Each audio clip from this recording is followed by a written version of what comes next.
Hello dear defense aspirants, once again welcome to the official YouTube channel of Delhi Career Group Defense Academy। Indian army ने 134th technical graduate course यानी TGC जनवरी 2022 के लिए अपना notification release कर दिया है। तो आज के सेशन में बात करने वाले हैं कि इंजीनियरिंग ब्रांच के लिए किस किस कैटेगरी में या किस किस स्ट्रीम के अंदर कितनी वैकेंसीज निकाली गई हैं, क्या उसके लिए एज लिमिट होती है, क्या एजुकेशन क्वालिफिकेशन रहेगी, क्या एग्ज़ाम का पैटर्न रहेगा और सबसे स्पेशली आपकी जब ट्रेनिंग होगी उस टाइम में आपको क्या स्काई फंड मिलने वाला है, ट्रेनिंग के बाद आपका परमानेंट कमीशन होगा या ग्रांट कमीशन होगा उसमें क्या मिलने वाला है, आपको क्या सैलरी बेनिफिट्स मिलने वाले हैं और आपकी प्रमोशन के क्राइटेरियाज कौन कौन से रहने वाले हैं। तो आज के सेशन में पूरी डिटेल में बात करने वाले हैं इंडियन आर्मी की 134 टेक्निकल ग्रेजुएट कोर्स के बारे में। तो 17 अगस्त से इंडियन आर्मी ने अपनी जो ऑफिशियल वेबसाइट है www.joinindianarmy.nic.in पर इसको निकाल दिया है। तो सबसे पहले आप जैसे चेक कर सकते हैं ऑफिशियल जो नोटिफिकेशन नेशनलिटी का क्राइटेरिया दे रखा है कि citizen of Indian, subject of Nepal, person of Indian origin who has migrated from Pakistan, Burma, Sri Lanka, east Africa country of Kenya, Uganda, United Republic of Tanzania, Zambia, ये सारे इसकी सारे कंट्री के जो कैंडिडेट हैं जो माइग्रेट होकर इंडिया में आए वो सारे के सारे एलिजिबल हैं। एज लिमिट आपकी 20 to 27 ईयर्स यानी आपकी 1 जनवरी 2022 और candidate should be born between 2 January 1995 and 1 January 2002। Both date आपकी इंक्लूसिव रहेंगी इसके अंदर। एजुकेशन क्वालिफिकेशन की अगर बात करें तो आपकी जो रिक्वायर्ड इंजीनियरिंग स्ट्रीम्स है वो आपकी कंप्लीट होनी चाहिए लास्ट ईयर, यानी आपके पास ऑल सेमेस्टर की यहाँ पर मार्कशीट आपके पास कैपेबल होनी चाहिए यहाँ पर जब भी आप अपने फॉर्म्स को अप्लाई करेंगे। देन इसके बाद आगे बढ़कर बात करते हैं सबसे इंपॉर्टेंट कि वैकेंसीज का क्या रेशियो रहने वाला है। सो आप चेक कर सकते हैं यहाँ पर कि इंजीनियरिंग स्ट्रीम्स के अंदर जो भी आपकी इक्विवेलेंट स्ट्रीम दे रखे हैं उसके रिगार्डिंग आपके यहाँ पर वैकेंसीज निकाली गई हैं। तो सबसे पहले जैसे आप देख सकते हैं कि यहाँ पर सिविल इंजीनियरिंग के है, बिल्डिंग कंस्ट्रक्शन टेक्नोलॉजी के अंदर यहाँ आपकी सिविल इंजीनियरिंग है, सिविल इंजीनियरिंग स्ट्रक्चर इंजीनियरिंग है, स्ट्रक्चर इंजीनियरिंग की है। जितनी भी कैटेगरीज हैं इन सारी कैटेगरीज में सिविल इंजीनियरिंग के स्टूडेंट्स यहाँ पर अप्लाई कर सकते हैं, चाहे वो इसके अंदर इन्वायरमेंट इंजीनियरिंग की भी बात कर सकते हैं हम, उसकी भी यहाँ पर वैकेंसी निकाली गई है। टोटल 10 वैकेंसीज हैं यहाँ पर। आर्किटेक्ट की अगर बात करें तो आर्किटेक्ट की भी यहाँ पर आपको देख सकते हैं जैसे कि 5 कैटेगरीज हैं, architect engineering, architectural engineering, architectural entrepreneurships और आपकी यहाँ पर एक वैकेंसीज हैं यहाँ पर इनकी। मैकेनिकल के अंदर आपकी जो डिफरेंट ब्रांचेज हैं यहाँ पर उसकी 2 हैं। इलेक्ट्रिकल एंड इलेक्ट्रॉनिक्स की यहाँ पर 3 वैकेंसीज हैं, डिफरेंट कैटेगरीज हैं यहाँ पर आप चेक कर सकते हैं। कंप्यूटर साइंस की, कंप्यूटर इंजीनियरिंग की और MSc कंप्यूटर साइंस में टोटल 8 वैकेंसीज हैं। जिन बच्चों ने इसी कंप्यूटर साइंस के अंदर अपनी जो पर्टिकुलर स्कीम को अगर लिया हुआ है तो यहाँ पर चेक कर सकते हैं कि उनकी स्कीम यहाँ पर अप्लीकेबल। वैसे तो आप देख सकते हैं कि तकरीबन यहाँ पर जितनी भी कंप्यूटर साइंस की सारी स्ट्रीम्स हैं हर कैंडिडेट कंप्यूटर साइंस का यहाँ पर अप्लाई कर सकता है। इंफॉर्मेशन टेक्नोलॉजी की 3 हैं, इलेक्ट्रिकल एंड टेलीकम्युनिकेशन की 2 हैं, टेलीकम्युनिकेशन की 1 है और इलेक्ट्रॉनिक्स एंड कम्युनिकेशन की यहाँ पर 1 वैकेंसी यहाँ पर चेक कर सकते हैं आप। और माइक्रो इलेक्ट्रिकल और माइक्रोवेव की 1 है, एरोनॉटिकल एरोस्पेस की भी 1 है, एवियोनिक्स की भी 1 है और इलेक्ट्रॉनिक्स इंस्ट्रूमेंटेशन की 2 हैं, फाइबर ऑप्टिक्स की 1 है, प्रोडक्शन की 1 है, industrial manufacturing industrial engineering management की भी यहाँ पर 1 वैकेंसी और वर्कशॉप टेक्नोलॉजी की भी 1 है। तो टोटल 40 वैकेंसीज हैं और आई थिंक इंजीनियरिंग ब्रांच की जितनी भी स्ट्रीम्स होती हैं तकरीबन सारी यहाँ पर कवर किए हुए हैं इंडियन आर्मी ने। तो 40 वैकेंसीज है ग्रेजुएट के लिए यहाँ पर। तो अब उसके बाद बात करते हैं टाइप ऑफ कमीशन आपका क्या होने वाला है। जैसे आप चेक कर सकते हैं यहाँ पर आपकी 3 कैटेगरीज दे रखी हैं, ग्रांट कमीशन, परमानेंट कमीशन और एंटी डेट सीनियरिटी। तो ग्रांट कमीशन क्या होता है आपका कि यहाँ पर आप जैसे चेक कर सकते हैं कि ग्रांट कमीशन में क्या होगा कि आपका जो भी कैंडिडेट आपके सिलेक्ट होंगे शॉर्ट सर्विस कमीशन और उनको एक प्रोबिनेशन रैंक दिया जाएगा लेफ्टिनेंट का from the date of commissionment of the course और reporting to the Indian Military Academy. उसके बाद जो भी उनका इसी रैंक के अनाउंस के अकॉर्डिंग जो भी लेफ्टिनेंट ड्यूरिंग ट्रेनिंग पीरियड होगा पे अलाउंसेस आपको उन्हीं इसी के हिसाब से दिए जाएंगे। उसके बाद परमानेंट कमीशन आपको दिया जाएगा जब आप अपनी ट्रेनिंग को कंप्लीट कर लेते हैं। तो then a granted permanent commission in the army is the rank of lieutenant आपको परमानेंट वहाँ पर दे दिया जाएगा। एंटी डेट सीनियोरिटी का मतलब क्या है कि 1 year antedate seniority from the date of commission will be granted to the engineering graduate TGC entering the rank of lieutenant की आपको 1 ईयर अर्लियर आपको सीनियोरिटी वहाँ पर दी जाएगी। ट्रेनिंग आपकी इंडियन मिलिट्री अकेडमी देहरादून के अंदर होगी जिसकी ड्यूरेशन होगी 49 वीक्स की आपके यहाँ पर। और इसमें एक चीज़ इंपॉर्टेंट यहाँ पर दी गई है कि candidate will neither be allowed to marry during this training period की, जो भी आपकी ट्रेनिंग पीरियड रहेगा, चाहे आपके कुछ भी रीजंस रहे हैं, आपको ये आपकी जो वैकेंसीज है अनमैरिड मेल कैंडिडेट के लिए, तो ट्रेनिंग के टाइम में आपको बिल्कुल भी यहाँ पर अलाउ नहीं किया जाएगा आपकी मैरिज के लिए, अदर किसी भी चीज़ के लिए। तो ये चीज़ आपने यहाँ पर रखनी है। अगर आपको कुछ भी ऐसा कोई भी एक candidate who marry subsequently to the date of his application, और सर्विस सिलेक्शन बोर्ड इंटरव्यू के टाइम भी अगर ये होता है तो उसका जो ये चार्जेस हैं विल नॉट बी इंक्लूडेड, उसको ट्रेनिंग के अंदर इंडक्ट नहीं किया जाएगा, और उसका जो भी कैंडिडेट का जो भी कैंडिडेचर है वो कैंसिल कर दिया जाएगा।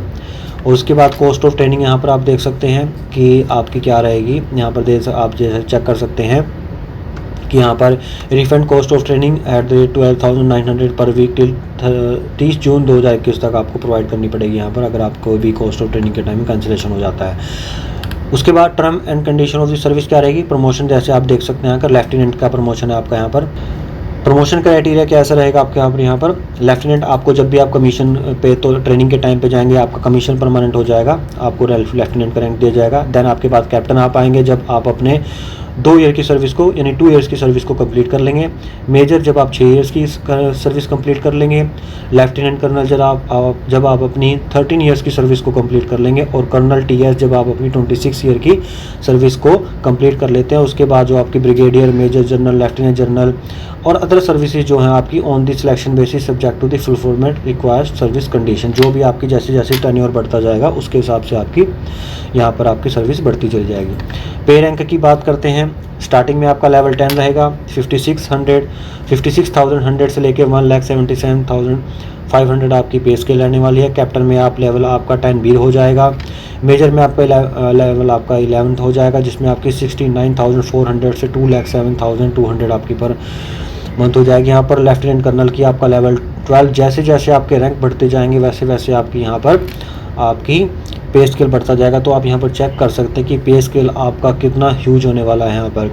सो जितने भी इसके बाद जो आपके मिलिट्री की सर्विसेज होती हैं, जो भी आपको यहाँ पर स्काई फंड होता है या जो भी आपको बेनिफिट्स होते हैं, सारे यहाँ आपको मिलने वाले हैं। जैसे आप यहाँ देख सकते हैं कि मिलिट्री सर्विस पे MSP भी यहाँ पर दे रखा है कि जो आपको 15,500 पर मंथ जो आपका फिक्स किया जाएगा वो आपको मिलना ही मिलना है यहाँ पर। सो काफ़ी अच्छी अपॉर्चुनिटीज़ और काफ़ी अच्छा स्केल यहाँ पर मिलने वाला है, जो भी कैंडिडेट्स अगर इसको अप्लाई करके क्लियर कर लेते हैं। क्वालिफिकेशन ग्रांट क्या होगी। क्वालिफिकेशन ग्रांट्स में आपका दे सकते हैं कि आपको सेपरेट अलाउंस दिए जाएंगे अगर आप किसी एक्स्ट्रा उस पे जाते हैं।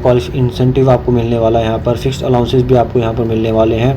जैसे आप देख सकते हैं कि लिखा हुआ है लेफ्टिनेंट अबव 10 रैंक्स के ऊपर 25,000 पर मंथ जो आपका फिक्स रहने वाला है। ये आपको देख सकते हैं कि अदर अलाउंसेस कौन से होंगे। ड्रिल अलाउंसेस होते हैं आपके, पैरा अलाइस होता है आपका, पैरा रिजर्व अलाइस होते हैं आपकी, पैरा जंप इंस्ट्रक्टर अलाइंस होते हैं, प्रोजेक्ट अलाइंस होते हैं, स्पेशल टेक्निकल होते हैं। आप चेक कर सकते हैं कि आपके यहाँ पर 10,500 से लेके आपके 4,500 पर मंथ के अलाउंसेस भी होते हैं, जो आपकी सैलरी से अलग आपको यहाँ पर मिलते हैं। उसके बाद आप देख सकते हैं कि रैंक के हिसाब से भी आपको क्या क्या चीज़ें यहाँ पर मिल रही हैं। जो भी आपके अलाउंसेस होते हैं वो आपके चाहे पर मंथ हो, चाहे आपके HFA के हो या mode of ad area lines हो। यहाँ पर हाई, जैसे अगर आपको मान लो सियाचिन ग्लेशियर में अगर आप पोस्टेड कर दिए जाते हैं, यहाँ कहीं पर भी हाई हिल एरिया में या जहाँ पर वेदर कंडीशन काफ़ी टफ होती हैं, तो वहाँ पर आपके उसको अलाउंसेस जो मिलते हैं वो आपको अलग से मिलते हैं। जैसे आप यहाँ पे देख सकते हैं हाई एल्टीट्यूड अलाउंसेस आपको अलग से मिलेंगे कैटेगरी 1, 2, 3 के अकॉर्डिंग। और सियाचिन अलाउंसेस जैसे मैंने अभी आपको बताया कि ये अलाउंसेस आप चेक कर सकते हैं यहाँ पर 42,500 पर मंथ जो आपको अलग से मिलते हैं। तो काफ़ी ह्यूज अमाउंट के अंदर अलाउंसेस है ये भी। यूनिफॉर्म अलाउंसेस आपको मिलते हैं और राशन इन काइंड भी आपको मिलते हैं। तो ट्रांसपोर्ट अलाउंसेस भी आपको मिलते हैं। तो काफ़ी सारे बेनिफिट्स आपको यहाँ पर दिए जा रहे हैं टेक्निकल ग्रेजुएट टेक्निकल कोर्स के अंदर। सो आगे बढ़ते हैं, बात करते हैं जैसे चिल्ड्रन एजुकेशन अलाउंसेस भी आपको यहाँ पर 2,250 पर मंथ यहाँ पर मिलने वाले हैं। हॉस्टल सब्सिडी भी आपको मिलने वाली है। अब बात करते हैं आपने अप्लाई कैसे करना है। आपने जो उनकी ऑफिशियल वेबसाइट है यहाँ पर जाके आप इसको अप्लाई कर सकते हैं। जैसे मैंने आपको बताया कि joinindianarmy.nic. इसका लिंक है, यहाँ पर आप इसको जाके अप्लाई कर सकते हैं। सो आप यहाँ पर जाके अप्लाई कर सकते हैं। जो भी उसमें कंडीशंस दे रखी होंगी, एलिजिबिलिटी आपने अपनी चेक करनी है और सारा कुछ जैसे आप यहाँ पर लिखा हुआ है कि आफ्टर रजिस्टर्ड आप क्लिक अप्लाई ऑनलाइन पे क्लिक करेंगे और उसके बाद आपके एलिजिबिलिटी का जो फॉर्म क्राइटेरिया या सेक्शन को लेगा उसको आपने अप्लाई करना है।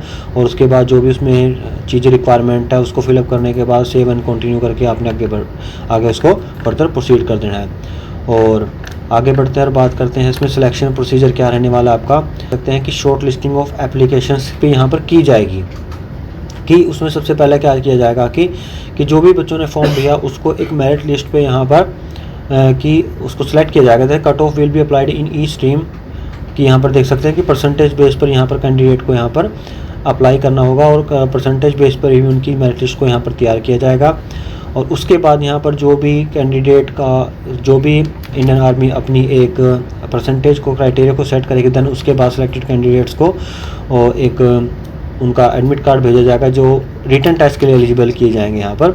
उसके बाद कैंडिडेट्स को यहाँ पर 2 स्टेजेस सिलेक्शन प्रोसीजर है। 2 स्टेज 1 को क्लियर कर लेंगे वो स्टेज 2 पे जाएंगे, और 2 student who fail in the stage 1 will be return to the same date, उनको वापस वहाँ पर भेज दिया जाएगा। तो ये चीज़ आपने बिल्कुल ध्यान पे रखनी है। मेडिकल एग्जामिनेशन भी आपका यहाँ पर किया जाएगा। उसके बाद जो भी अदर छोटे छोटे एप्लीकेशन या प्रोसीजर्स रहते हैं आर्मी के, वो यहाँ पर फिलअप किए जाएंगे। तो मेन यही है आपका कि आपको ध्यान से अपना एप्लीकेशन फॉर्म भरना है। जो जो इसमें रिक्वायरमेंट है पे स्केल आपको मैंने सारे यहाँ पर बता दिए हैं। दैन उसके बाद आपका मेरिट लिस्ट पेज पे आपकी सिलेक्शन होगी। दैन उसके बाद आपका जो भी फर्दर प्रोसेस है स्टेज 1 स्टेज 2 का यहाँ पर आपका फिलअप किया जाएगा। इंडियन आर्मी में अगर जो स्टूडेंट्स अपना टेक्निकल ग्रेजुएट कोर्स पे अप्लाई करना चाहते हैं तो उसके लिए हमें मोर इन्फॉर्मेशन के लिए आप हमारे गिवन नंबर्स पर कॉल्स कर सकते हैं। कैंडिडेट जो भी अपनी प्रिपरेशन करना चाहते हैं और एग्ज़ाम को क्लियर करना चाहते हैं, डेफिनेटली हमारे दिल्ली कैरियर ग्रुप की कोचिंग क्लासेस को ज्वाइन कर सकते हैं। और इसी तरह के अमेजिंग इन्फॉर्मेशन के लिए आप हमारे चैनल को जरूर सब्सक्राइब करें। टिल देन, थैंक यू, जय हिंद।